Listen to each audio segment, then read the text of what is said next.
Most people open the fridge, see a lot of food, and still have no idea what to make. That's not a shopping problem, that's a cooking knowledge problem. Let me guess, you've been following recipes your entire life, which means when something goes wrong, and something always goes wrong, you have no idea why. Because you're not actually cooking, you're following instructions, and there's a big difference, about that big. Today, we're fixing that. So you're gonna learn how to look in the fridge, build something that works, but most importantly, know exactly why it works. It's gonna be balanced, intentional, but most importantly, it's gonna be yours. One frozen pea, what am I gonna do with that? No, I mean enough ingredients to make a meal. I mean a real fridge. Meat, veg, spices, something you found in the back of the fridge. That's where we're starting. But first, I'm Brent Tamaris. I've been cooking with my imagination for years instead of following recipes. And today I'm gonna help you do the same. Here's the trap most people fall into. You've got a fridge full of food and you find a recipe that fits maybe this amount of food or fits this, but either way, you're missing a few ingredients. So you substitute, you cross your fingers, and you hope for the best. Maybe it works, maybe it doesn't, but either way, you don't know why. Because the thinking was never yours. It's not your recipe. You were just filling someone else's gaps, not building something of your own. So today we flip it. You start with what you have, you build around it, and yes, you own your mistakes. Because that's the whole point. So the big question is, how do you actually build a meal from scratch? So there's two main parts here. The first is picking the main character, and the second is the framework. But let's start with the main characters first. And in this meal, we're actually gonna go with two main characters. Ooh, controversial. That's right, Brenton, it's controversial. We're gonna go with the capsicum and the mushroom. They're gonna be our main characters for today. So how do we accentuate them as the main characters? Because if we just chop them up and add them to a dish, then they won't become the main characters, right? So rather than cut these up into little pieces, I'm gonna use them as the main centerpiece, so keep them whole, and I'm gonna show you how I use the other ingredients to make that happen. So what are we waiting for? Let's get into it. It's stuffing time. Pan is on, a little bit of oil, olive oil, and onions on, and we'll cook them. Maybe add a little bit of water, cooking away, a little bit of water in there so they soak up, and we'll wait till they dry and caramelize. And some salt and pepper, perfect. So I'm gonna run through and cook each part of the stuffing for the capsicum, and then I'm gonna explain what my thought process was and why I chose each part. Then we'll do exactly the same for the mushroom. I'm gonna move the onion to a bowl and cook some meat separately on its own in the pan. Wash your hands, mince, and it's going into the pan. That's right, that's why we wash the hands. If you get the mince with enough fat, you usually don't really need much in the way of or butter or anything like that, because it will create a little bit of fat of its own and make it a bit more non-stick. Look at this, come and have a look, come and have a look. There's no oil in there and there's no butter or anything. It's just created its own oil. Beautiful. Nothing to complain about there. All right, so now that we've got it sort of cooking along and a little bit of its own, swimming in its own fat, as they would say, we're gonna add a little bit of paprika, a little bit of cumin, and a little bit of mustard seeds just to get it to pop. Oh yeah. Paprika's good. A little bit of mustard seeds. Yeah, look at that. And cumin. And then we'll mix it around and have a little try and see if I like it. All right, mixing her up. Let's have a little try with the mustard seeds and the paprika. Very good, very good. You know what it needs? A little bit more salt and pepper. Trying it in the moment is the best way to correct it if you don't like it. If you think, oh, it needs a little bit more salt, need a little bit more pepper, or maybe paprika would go well in there, just chuck it in. This part's gonna be great. I've got the carrot and this grater, and then I'm gonna grate the carrot and put it in. I've just turned the pan off for the moment while we grate this up. Put it in, cook it for a little bit, and then it's all starting to come together for the capsicum. All right, carrot's gonna go in. It won't have to cook for that long, so we're just gonna really just warm it up. Yep, fire's on. Let's mix it all through. I'm just waiting till the carrot gets a little bit smaller and a little bit slightly cooked. Then I'm gonna add the onion and the other two things which I don't really wanna cook, which you can't see because they're out of the screen at the moment.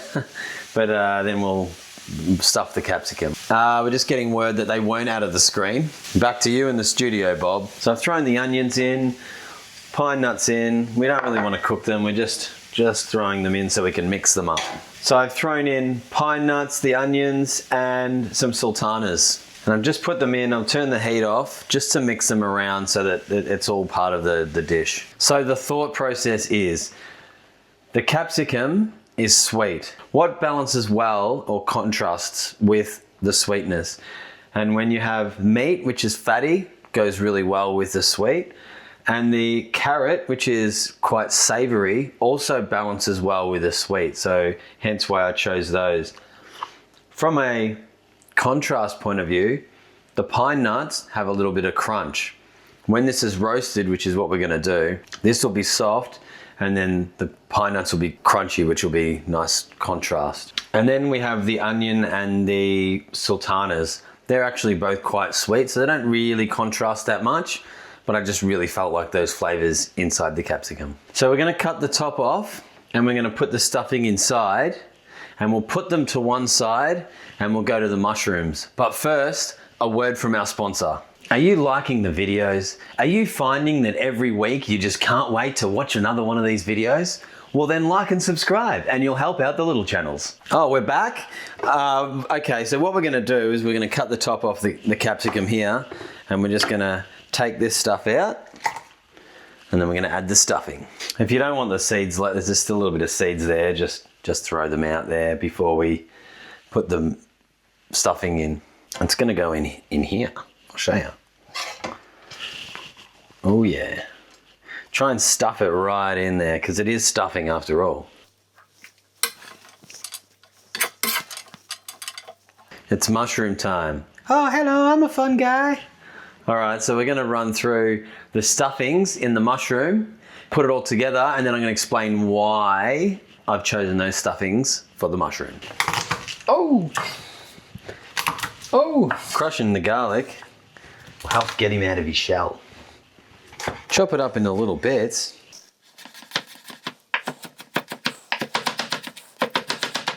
All right, we're just gonna put a bit of ghee in the pan. Did you think ghee was gonna be today's sponsor?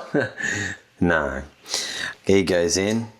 Now I like to use ghee because unlike butter, it has a higher smoke point, so it's better for you. And it just tastes great. And you can get it at supermarkets, it's not very expensive. Once the ghee starts melting up, garlic's gonna go in. We're eventually gonna put the garlic into the mushroom, but we wanna make sure it's cooked. All right, so we'll just cook the garlic just enough so that it's cooked. You don't wanna overcook it, and you don't wanna undercook it as well, because it has a really pungent flavor. So we'll just cook it just enough, and then and I'll show you how we add it to the mushroom. Yeah, that looks pretty good to me. It's pretty cooked. Let's turn that off. All right, I'm just gonna add it to this bowl here. Throw it in, like so. All right, so next I'm gonna get some basil and sun-dried tomatoes. Make them really small. I'm gonna mix them around in here, and then it's mushroom time. I'm pruning. You've got to be delicate. I just want these to be small. I don't want them to take up too much of the flavor. We just want to add them as a little bit. So I'm just going to chop them up into smaller chunks. I'm actually going to use a little bit of this oil here and just gently butter the edge of the mushroom. All right, so we've got the mushrooms here. So we're going to put the mushroom in to the pan, with the oil on there, and we're going to put the stuffings in, and then we're going to grate some cheese and put it in, and then we're going to turn the pan on and put the lid on. Put all the ingredients in, just mix it around. It's going to go in here into the stuffing's going to go into the mushroom. Then I'm going to explain the thought process of why I chose a specific stuffing for the mushroom. All right, so we're adding this in. So just put it in like that. So this will be the flavour. Then we'll grate some cheese and put it on top, and we'll start cooking it, and then we'll explain how we came up with the ideas. While they're cooking now, I'm going to grate some cheese and add it to the mushroom. It's not easy. It's very thin, but it'll be good. It'll be good. Just gotta be patient. All right, let's do it. Let's stop mucking around. So put that in here like that. Ooh, all right. There's not much room in there for anything other than the cheese.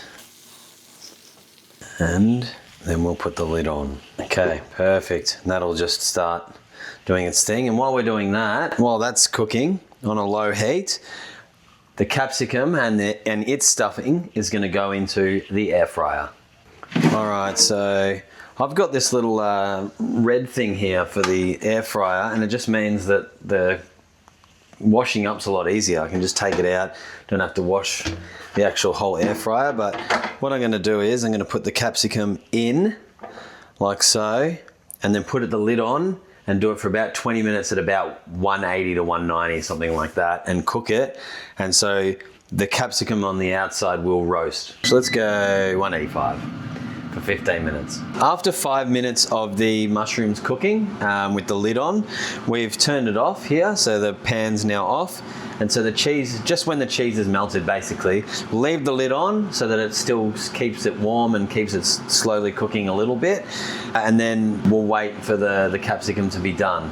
All right, let's talk about the thought process of why we use these ingredients to stuff the mushroom. So the mushroom is quite earthy and savoury. So it needs something on the other side to help contrast it. So we've used sun-dried tomatoes, which are acidic and tangy. So they contrast it quite well.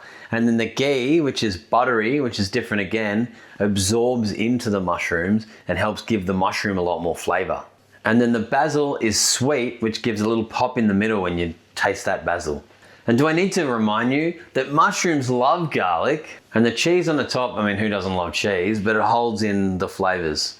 All right, let me have a little try, and then we'll run through how the whole thing fits together and why we picked everything. So first I'm gonna try the capsicum and how it all goes together, and then we'll try the mushroom. Oh yeah, so the capsicum is really, really sweet when it's roasted like that. It tastes amazing. And it really balances with the fattiness of the meat and the savouriness of the carrots. And then I added a little bit of ricotta cheese because it gives a little bit of creaminess to it. So really balances well. So let's try the mushroom now. Oh yeah. That mushroom has like a really earthy flavour to it, but you can feel and taste the butter that is soaked into it. And then you can taste a little bit of that sun-dried tomatoes and the basil coming through as well, which all just really pops together. So the two are actually quite different, and both of them have the mushroom and the capsicum are the main character. They actually gel well together as well because the mushroom is really earthy and the sweetness of the capsicum really bounce well together and balance. So here's what I want you to do tonight. A little bit of homework for you. Open your fridge and pick one ingredient, one that stands out to you. Write down its flavour and its texture and how it behaves when it's cooked. And then find two things on the other side that contrast with it and balance with it. So for example, if it's sweet, find something that is buttery or savoury that can go with it.